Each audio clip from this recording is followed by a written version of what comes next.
आइए कुछ घटनाओं पर नजर डालते हैं जो इस वक्त हमारे देश में घट रही हैं। खालिस्तान, अखंड भारत या खंड खंड भारत, आज इन तमाम मुद्दों पे बात होगी।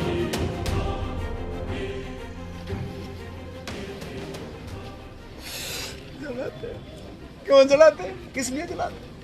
क्या कर दिया उन्होंने? क्या कसूर? ये वो बाप है जिसके बेटों को जिंदा जला दिया गया है। ये वो तस्वीरें हैं जो हमारे देश की तस्वीर बनती जा रही है। हर रोज किसी ना किसी जगह पे इस देश में ऐसे सैकड़ों मुसलमानों के साथ दंगे किए जा रहे हैं, मारे जा रहे हैं, उनके दाढ़ियों को नोचा जा रहा है और उन्हें लहूलुहान किया जा रहा है। कई जगह ऐसी भी घटनाएं सामने आई हैं जहां पर उन्हें जिंदा जला दिया गया है। अगर आप वीडियो ये देख रहे हैं तो मैं दावे के साथ कह सकता हूं आपने भी इस बात का अनुभव किया होगा सोशल मीडिया पर कि जब भी आपने सरकार से सवाल करने वाली बातें कही हैं या वो बातें जिससे आप इत्तेफाक नहीं रखते, जिसको आप एग्री नहीं करते, उसके नीचे में जरूर कहीं ना कहीं कमेंट आपको ये देखने को मिल जाएगा कि तुम पाकिस्तान चले जाओ, ये देश छोड़ के चले जाओ, तुम गद्दार हो, तुम आतंकी हो। मैं दावे के साथ इस बात को कह सकता हूं। आज ये वीडियो बनाने की जरूरत क्यों पड़ रही है मुझे? क्योंकि एक खबर मैंने देखी, देश में कई घटनाएं घट रही हैं। पंजाब में हम लोगों ने देखा कि जिस तरह की घटनाएं सामने देखने को मिल रही हैं, उसके बाद से ये दलाल गोदी मीडिया किस तरीके से बातों को किधर घुमाती है वो मैं बताना चाहता हूं आप लोगों को। इस देश में कोई ऐसा दिन नहीं होता है जब इस देश में आतंकी जो गौ रक्षक हैं वो आए दिन किसी न किसी की जान नहीं ले रहे हो, मार नहीं रहे हो, उनके परिवार को डरा नहीं रहे हो बंदूक से। हर रोज ये घटनाएं घट रही हैं। लेकिन इसी देश के अंदर में जो सरकार अभी ये बात कह रही है, जो ये दलाल गोदी मीडिया बात कह रही है कि चारों तरफ से अचानक से मोदी पर हमला होने लगा है। भारत पर अचानक 4 देशों से एक साथ हमला हुआ है। चारों देशों से एक ही तरह की ताकतों ने भारत के खिलाफ मोर्चा खोल दिया है। ये हमले संयोग नहीं बल्कि एक खतरनाक प्रयोग। ये ड्रामेबाजी, ये सिंपैथी लेने वाली कहानियां क्यों शुरू हो गई हैं?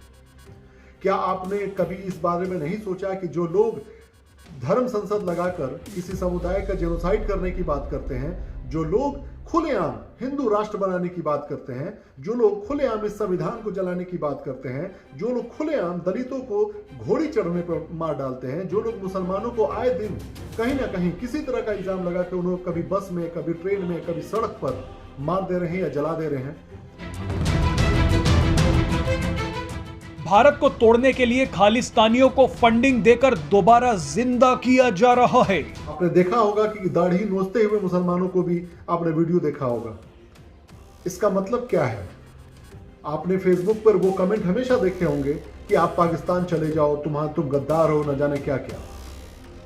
अगर ये दलाल किस्म के लोग, जो ये जंगली कीड़े हैं, जो ये गटर के कीड़े हैं, जो हमेशा इस बात को कहते हैं कि हम हिंदू राष्ट्र बनाएंगे, तो ये खालिस्तान बनाने की बात हिंदू राष्ट्र बनाने की बात से अलग कैसे है? जब कोई खालिस्तान बनाने की बात कहता है तो उसके पीछे में आज इस तरीके से मीडिया लगी हुई है जैसे किसी आतंकवादी से हम लोग झगड़ा कर रहे हैं, किसी देश के हिस्से से नहीं। तो जो लोग हिंदू राष्ट्र की बात करते हैं, खुलेआम न्यूज चैनल में बैठ के खुद न्यूज एंकर इस बारे में चर्चा करवाते हैं, वो लोग सही कैसे होंगे? संविधान को नहीं मानने वाले लोग कैसे सही हो गए? इस देश के अंदर में आए दिन एक समुदाय को कहा जाता है देश छोड़ के तुम चले जाओ, अलग तुम्हें देश मिल गया है, अलग तुम्हें बना दिया गया है। आज वही एक समुदाय ये कहता है कि हमें एक अलग देश बनाकर दे दो, तो वो गलत कैसे हो गया है? ये तमाम बातें समझने की हैं। इस देश के अंदर में जो भी घटनाएं हो रही हैं, जो मौजूदा सरकार है उनके शह पे हो रही है ये चीजें। अगर ये मॉब लिंच करने वालों को मौके पर सजा दे देते, अगर ये देश को तोड़ने वाली जो भी घटनाएं घटती हैं उसमें लोगों को पकड़ के जेल में डालते, अगर ये गौ रक्षा के नाम पर किसी को जला देता है उसको फौरन से फांसी की सजा दिलवा देते, अगर कोई हत्या करके आता है, बलात्कार करके आता है, उसको जेल से न छुड़ाने के बजाय उसको और सजा दिलवाते, तो ये आज नौबत नहीं आती। इस देश में गुंडों का मनोबल इस भाजपा सरकार के आने की वजह से बढ़ गया है। आज कोई ऐसा दिन नहीं है जहां पर हिंदू मुसलमान के नाम पे दंगे नहीं हो रहे हैं, लड़ाई नहीं हो रही है, किसी के घर में गोलियां नहीं मारी जा रही हैं। ये तमाम घटनाएं इसी सरकार के सह पे हो रही हैं। ये हमले संयोग नहीं बल्कि एक खतरनाक प्रयोग हैं जो भारत में लोकसभा चुनावों से ठीक पहले हो रहे हैं। और ये दलाल गोदी मीडिया आज ये कह रही है कि चारों तरफ से हमला हो रहा है। कैसे हमला हो रहा है? ये इन्होंने जानबूझ के ऐसे माहौल को बनाए हैं ताकि ये दिन आए और हम इस तरह के गेम खेलें और लोगों का सहानुभूति, लोगों को एक कहते हैं ना, सिंपैथी लेने की कोशिश करो। देखो भाई, मोदी तो बड़ा ही एक मजबूर सा इंसान दिखाई दे रहा है, इसको आप लोग चुनो। ऐसे तो होगा नहीं। जनता बहुत अच्छे से समझ रही है। देश की अंदरूनी हालात से लेकर विदेशी पॉलिसी तक हर मामले में बीजेपी सरकार फेल हुई है। ये खालिस्तानी ताकतें न केवल भारत को बर्बाद करना चाहती हैं, बल्कि हिंदुओं और सिखों में दरार डालने का काम भी कर रही हैं।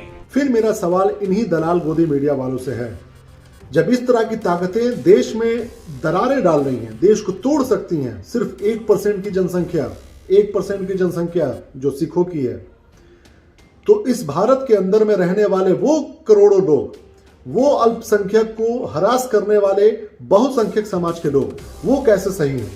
जो आए दिन हमेशा किसी ना किसी को उसके जात, धर्म और नाम पर मार देते हैं, लिंच कर देते हैं, किसी को किसी भी तरह के बहाना से उसको जिंदा जला दिया जाता है या मार दिया जाता है। फिर ये जो बहुसंख्यक समाज के गुंडे हैं, वो कैसे ठीक है?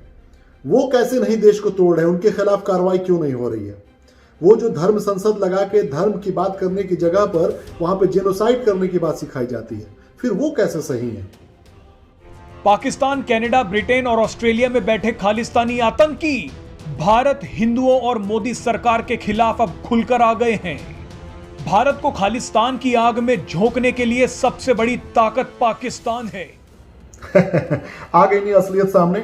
आखिरी में इनका आखिरी जो हथियार है वो यही है कि बगल के देशों का नाम ले लो और उसके बाद कहानी को खत्म कर दो, सारी चीजें ठीक हो जाएंगी। मुझे एक बात समझ में नहीं आ रहा है, जब ये विदेश में बैठे हुए लोगों की बात कर रहे हैं, तुम देश के अंदर में बैठे हुए गुंडों की बात कर लो ना। इस देश के अंदर में मोनू मानेसर जैसा एक आतंकी जो खुलेआम किसी को जिंदा जला देता है, हथियारों के साथ उसका वीडियो, फोटो, तमाम चीजें शेयर होती हैं, लेकिन इसके बावजूद भी उस पर कार्रवाई नहीं होती। क्यों नहीं होती है? क्योंकि वो बहुसंख्यक समाज का है। वो जय श्री राम बोलकर बस अपने आप को बचा लेता है। अगर कोई इंसान को जिंदा जला देता है तो वो आतंकवादी कैसे नहीं है? क्यों ऐसा है कि अगर एक बंदा ये खुद को बोलता है कि हम हिंदू राष्ट्र बनाएंगे तो वो एक देशभक्त कहलाता है, कोई कहता है कि खालिस्तान हम बनाएंगे तो वो देशभक्त नहीं है, वो आतंकवादी है। जब 1% की आबादी वाला जो सिख समुदाय है वो इतना बड़ा डर पैदा कर सकता है, तो सोचो कि आए दिन इस देश के दूसरे सबसे बड़े समुदाय के साथ में हमेशा इंस्टिगेट किया जाता है, उसको तंग किया जाता है, मुस्लिम समाज को मारा जाता है, उनके ईगो को हट किया जाता है, उनके मोरालिटी को कम करने की कोशिश की जाती है और सरकार खामोश रहती है। तो सोचिए अगर इस देश में अगर ऐसा माहौल बन जाए कि चारों तरफ से लोग विद्रोह पे उतर आए, हल्ला हंगामा करने लग जाए, और जब कानून ध्वस्त हो चुका है, जब सरकारें बेकार हो चुकी हैं, तो ऐसे में जब लोग खुद फैसला करने लग जाएंगे तो सोचो इस देश में कितनी बड़ी बर्बादी होगी। गृह युद्ध जैसा माहौल बन जाएगा। और यही बात ये गोदी मीडिया वालों को जो आज ये कह रहे हैं, देश तोड़ने की बात और आतंकवादी की बात ये कर रहे हैं खालिस्तानियों को, वो आज इसी तरह के माहौल को सह देने वाले ये खुद दलाल मीडिया है, जो आए दिन टीवी पर मौलाना और किसी जाहिल पंडित या जाहिल मौलाना को बैठाकर यहाँ पे मुर्गे की लड़ाई लड़वाते हैं, हिंदू मुसलमान करवाते हैं, कभी हिंदू राष्ट्र बनाने की बात करते हैं, कभी फलाना ढमकाना बताने की बात करते हैं। कैसे ये कैसे सही हो सकता है? अगर आपको एक चीज गलत लग रही है तो दूसरी चीज कैसे सही? दोगली नीति से इस देश का कभी भला नहीं होने वाला है। मैं फिर कहता हूं, ये देश हमेशा से अखंड रहा है, मजबूत रहा है, एकता ही हमारी सबसे बड़ी पहचान रही है, और ये देश तभी तरक्की करेगा जब सब मिलकर रहें। और मैं फिर कहता हूं सरकार से कि इस देश को तोड़ने वाली जो भी ताकतें हैं, जो चाहे जय श्री राम का नाम लेकर देश को तोड़ने की बात और लोगों को मारने का काम करते हैं, वो हो, या अल्लाह अकबर कहकर देश तोड़ने की बात करते हैं, या खालिस्तान का नाम लेकर देश तोड़ने की बात करते हैं, ये जितने भी किस्म के ये गुंडे मवाली हैं, ये देश तोड़ने वाली ताकतें हैं, उससे लड़ने का सिर्फ एक तरीका है इंसाफ। अगर आप इंसाफ दिखाओगे, अगर आप किसी मॉबलिंच करने वाले गुंडे को फांसी दोगे, तो लोगों के अंदर में यकीन जागेगा कि हाँ, सरकार कदम उठा रही है। अगर आप किसी के पगड़ी को नोच कर फेंक देने वालों के खिलाफ कड़ी सजा दोगे, उसको जेल के अंदर डाल के, और इंश्योर करोगे कि उसको लाइफ टाइम इम्प्रिजनमेंट हो, कोई बलात्कार करने वालों को फौरन से सजा मिल जाए, और उसको जेल से छुड़ाया ना जाए, उसको माला ना पहनाया जाए, तो याद रखिएगा इस देश में किसी भी इंसान को किसी भी तरह की कोई समस्या नहीं होगी। यही सबसे बड़ा मूल मंत्र है, इंसाफ। अगर इंसाफ नहीं होगा तो उस देश में कभी शांति नहीं होगी। मैं उम्मीद करता हूं कि मेरे प्यारे भारत पर किसी की नजर ना लगे। हम जो भी छोटे मोटे देश का नाम ले रहे हैं, कनाडा, ऑस्ट्रेलिया, फलाना ढमकाना, वो कहीं नहीं टिकते हैं हमारे आगे। हमारे सैन्य शक्ति, हमारे देश की ये मनोबल, हमारे देश की एकता, सबसे बड़ा दुश्मन है वो जो इसको तोड़ने की कोशिश करता है। हमारी एकता को तोड़ने की कोशिश अगर कनाडा से हो रहा है, अगर पाकिस्तान से हो रहा है, तो देश के अंदर में तोड़ने वाले कैसे नहीं उसकी कठपुतली है? कैसे वो गुंडे आजादी के साथ घूम रहे हैं? कैसे मोनू मानेसर जैसे लोग, जिंदा जला देने वाले लोग बचे हुए हैं? पहलू खान को मार दिया गया। इस तरह के सैकड़ों नाम है जिसको मैंने आपको शुरू में दिखाया है तस्वीरें सारी। कैसे ये लोग इंसाफ के बगैर कैसे इस देश में उम्मीद लगाएंगे इस सरकार से खासकर? तो ये दलाल गोदी मीडिया को चाहिए कि इस तरह के माहौल ना बने। और आज जब कोई डिमांड करने लग रहा है कि मेरा एक अलग देश दे दो, तो इसे सबको तकलीफ हो रही है। सोचो जब इस देश में उस समुदाय के लोगों को ये भावना आ जाए कि भाई अगर यहां मुझे रहना अब दिक्कत हो रहा है, तो फिर क्या होगा? सोचिए, बड़े सोच के साथ सोचिए, बड़े जहन को कीजिए, तभी जाके बात समझ में आएगी। इस देश की एकता ही हमारी मजबूती है। भारत को मजबूत बनाना है तो मिलजुल के रहना होगा। गुंडे मवालियों का सहारा मत लीजिए और सजा दीजिए। धन्यवाद। जय हिंद।